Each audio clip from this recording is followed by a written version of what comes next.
We begin tonight with a new report that shows South Carolina remains a dangerous place for women to live. The 2025 report, or we should say the 2025 When Men Murder Women report, found that the percentage of men killing women in this state is above the national average based on data from about 2 years ago. Our Bralise Pimentel spoke with local advocates about what can be done. Bralise. Skavaza officials tell me this is a problem they see all too often. According to their data, 55 people have died in this state from domestic violence this year. But they say it could be prevented. They're encouraging all local law enforcement to implement their lethality assessment program.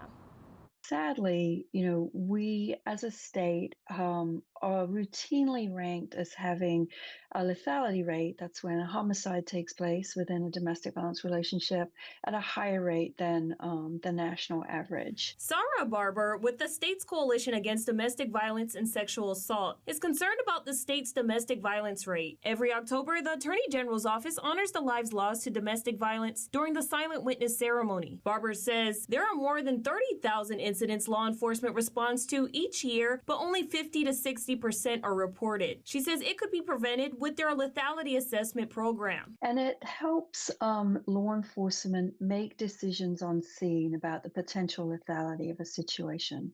So if they arrive on scene and they're concerned that this could escalate, there's an 11 question screening that they can do with the victim right there on scene, which can indicate, predict what the level of lethality is. The program offered by Skavaza is free and gives law enforcement database and training requirements to assess DV situations. Barber says the Spartanburg Police Department is the only law enforcement agency in the state that has implemented the program. And what we're hoping for is to increase its implementation in this state. In KC alone, authorities have reported there have been 42 domestic violence cases this year. Officials say any resource like the assessment program is worth using. Although we had 42, that may be a greater number because some go unreported.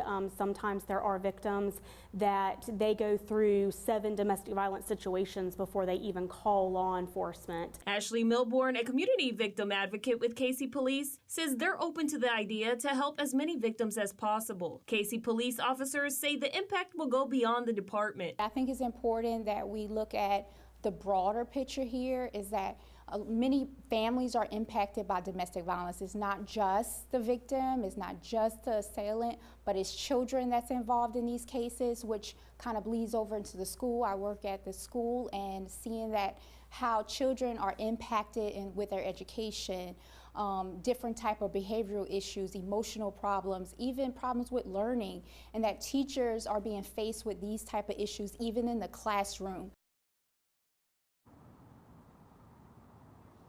Skavaza is hoping that other law enforcement agencies will reach out to them to implement their idea.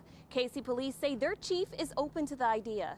In Columbia, I'm Bralise Pimentel, Watch Fox News, Local First.